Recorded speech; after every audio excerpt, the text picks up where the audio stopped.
Hello everyone. তো আজকে আমি তোমাদের বানিয়ে দেখাবো একদম ঘরোয়া পদ্ধতিতে মাছের ডিম আর চিংড়ি মাছ দিয়ে পুঁই শাকের ঘন্ট।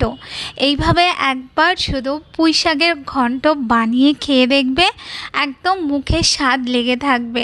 তো প্রথমে দেখো আমি নিয়েছি পুঁই শাক। এরপর আমি পুঁই শাকটাকে নিয়ে তারপর পুঁই শাকের যে পাতাগুলো সেইগুলোকে আমি প্রথমে বেছে নেব। আর পুঁই শাকের পাতাগুলো বেছে একটা আলাদা পাত্রে রাখবো। পুঁই শাকের পাতাগুলো বাছা হয়ে গেলে এরপর পুঁই শাকের যে ডাঁটাগুলো রয়েছে সেই ডাঁটাগুলোকে এরপর কেটে নেব। তো এখানে আমি ডাঁটাগুলোকে একদম আঙ্গুলের মতন সাইজ করে কাটছি। আর পুঁই শাকের ডাঁটা যখন কাটবো তখন দেখবে ওর মধ্যে একটু আঁশ মতো থাকবে। তো কাটার সময় তখন আঁশগুলোকে একটু ছাড়িয়ে নেবে।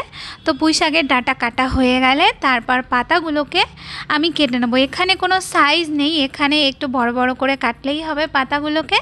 তো পাতাগুলো আমার কাটা হয়ে গেলে এরপর আমি এখানে নিয়েছি একটু কুমড়ো। আর এখানে যে কুমড়োটা নিয়েছিলাম সেই কুমড়োটা কচি ছিল দেখে কুমড়োর যে চোকলাটা সেটা আমি আর ছাড়াইনি। এরপর কুমড়োটাকে প্রথমে এরকম একটু মোটা মোটা করে কেটে নেব। তারপর কুমড়োটাকে এরকম একটু মোটা মোটা মতন করেই রাখবো। তো এখানে আমি একটু বেশি করে কুমড়ো নিয়েছি, কারণ পুঁই শাকে একটু বেশি কুমড়ো হলে খেতে খুব ভালো লাগে। তো আমার কুমড়োটাও কাটা হয়ে গেছে। এরপর আমি এখানে নিয়ে নিচ্ছি একটা আলু। আর এখানে আমি আলুটা একটু বড় সাইজের নিয়েছি। তো আলুটাকে ছুলে নিয়ে তারপর আলুটাকে আমি একটু ডুমো ডুমো মতন করে কেটে নেব। তো আলুটা আমার কাটা হয়ে গেলে এরপর আমি সব সবজিগুলোকে ভালো করে ধুয়ে পরিষ্কার করে নেব। এরপর আমি কড়াইয়ের মধ্যে দিয়ে দেবো তেল। তো তেল দিয়ে এরপর তেলটা যখন একটুখানি গরম হবে তখন আমি এখানে মাছের ডিম ভেজে নেব। আর মাছের ডিমটাকে আমি আগের থেকে লবণ আর হলুদ মাখিয়ে রেখেছিলাম।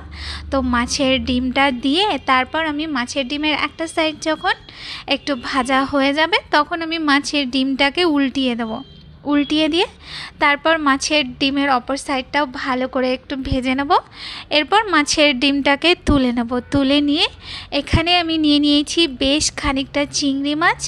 আর চিংড়ি মাছটাকেও আমি লবণ হলুদ মাখিয়ে রেখেছি। এরপর চিংড়ি মাছটাকে তেলের মধ্যে দিয়ে তারপর চিংড়ি মাছটাকে অল্প একটু ভাজবো, বেশি ভাজবো না, 2 থেকে 3 মিনিটের মতন একটু হালকা ভেজে নেব। আমরা সাধারণত পুঁই শাক রান্না করার সময় চিংড়ি মাছ দিই। তো কোনো সময় মাছের ডিম আর চিংড়ি মাছ এই দুটো একসাথে দিয়ে রান্না করে দেখবে, পুঁই শাকটা খেতে দুর্দান্ত লাগে। এরপর চিংড়ি মাছটা তুলে নিয়ে তারপর ওই তেলের মধ্যে দিয়ে দেবো একটু 5 ফোড়ন। আর এখানে আমি দিয়ে দিয়েছি 2টো তেজপাতা। তারপর একটু হালকা নাড়িয়ে নিয়ে এরপর ওর মধ্যে দিয়ে দিলাম পেঁয়াজ কুচি।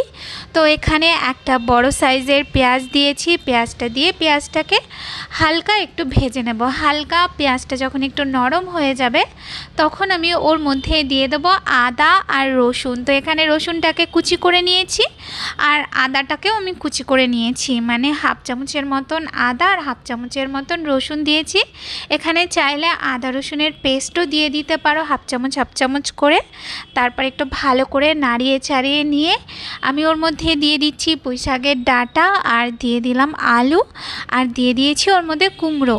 এরপর আমি ওর মধ্যে পরিমাণ মতো লবণ দিয়ে দেবো পরিমাণ মতন হলুদ।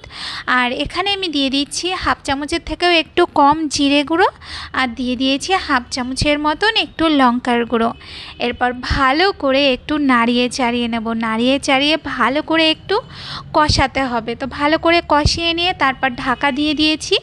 ঢাকা দিয়ে তারপর 3 থেকে 4 মিনিটের মতন আবার ঢাকা দিয়ে এরপর ঢাকাটা উঠিয়ে ভালো করে নাড়িয়ে চাড়িয়ে যতক্ষণ না আলু আর কুমড়োটা একটু সেদ্ধ হচ্ছে ততক্ষণ এইভাবে একটু বারবার করে নিতে হবে। তারপর যখন দেখবে যে প্রায় সেদ্ধ হয়ে এসছে তখন ওর মধ্যে পুঁই শাকের যে পাতাটা সেটা দিয়ে দেবো। এরপর হালকা হাতে একটু নাড়িয়ে নিতে হবে। নাড়িয়ে নিয়ে তারপর আমি ওর মধ্যে দিয়ে দেবো কাঁচা লঙ্কা। তো এখানে আমি বেশ খানিকটা কাঁচা লঙ্কা দিয়েছি। কাঁচা লঙ্কাটা দিয়ে তারপর আবার একটু নাড়িয়ে নেব। আর এতক্ষণ যদি তোমরা আমার সাথে থেকে থাকো, তাহলে আমার রান্না ভালো লাগলে অবশ্যই একটা লাইক আর কমেন্ট করে দিও। আর যদি আমার চ্যানেলটা সাবস্ক্রাইব করা না থাকে তাহলে অবশ্যই চ্যানেলটাকে সাবস্ক্রাইব করে দিও। তো দেখো ভালো করে নাড়ানো হয়ে গেছে। এরপর আমি ঢাকা দিয়ে এরপর আমি গ্যাসটা মিডিয়াম করে বেশ কিছু সময়ের জন্য এটাকে রান্না করে নিতে হবে। তো প্রায় 7-8 মিনিটের মতন আমি ঢাকা দিয়ে রেখেছিলাম। 7-8 মিনিট পর আমি ঢাকনাটা উঠিয়ে দিয়েছি। দেখো এখানে সবজিটা একদম ভালো মতন করে মজে গেছে। এরপর আমি ভালো করে একটু নাড়িয়ে চাড়িয়ে নিয়ে হালকা একটু ঘেঁটে দেবো। হালকা ঘাটা হয়ে গেলে তারপর আমি ওর মধ্যে দিয়ে দেব যে মাছের ডিম আর চিংড়ি মাছটা আমি ভেজে রেখেছিলাম সেটা দিয়ে দেবো। সেটা দিয়ে এরপর আমি ভালো করে আবার একটু নাড়িয়ে চাড়িয়ে নেব। নাড়িয়ে চাড়িয়ে নিয়ে 2 থেকে 3 মিনিটের মতন একটুখানি হতে দিতে হবে। তারপর 2 থেকে 3 মিনিট মতন হয়ে গেলে তারপর সবার লাস্টে ওর মধ্যে দিয়ে দেবো সামান্য মানে 1 চিমটির মতন একটুখানি গুঁড়ো গরম মশলাটা দিয়ে তারপর আবার একটু ভালো করে নাড়িয়ে চাড়িয়ে নিয়ে এরপর গ্যাসটা বন্ধ করে দিয়ে তারপর ঢাকা দিয়ে একটুখানি রেস্টিং টাইমে রাখবো। রেস্টিং টাইমে রাখার পর তারপর আমাদের পুঁই শাকের ঘন্ট কিন্তু একদম রেডি হয়ে যাবে। তো দুপুরে লাঞ্চে গরম গরম ভাত আর এরকম পুঁই শাকের ঘন্ট হলে আর কি লাগে বলো। তো রেসিপিটা তোমাদের কেমন লাগলো আমাকে কিন্তু অবশ্যই জানিও। ভালো লাগলে লাইক কমেন্ট করো। আজকের মতন তাহলে এই পর্যন্ত, দেখা হচ্ছে নতুন রেসিপির সাথে। টাটা।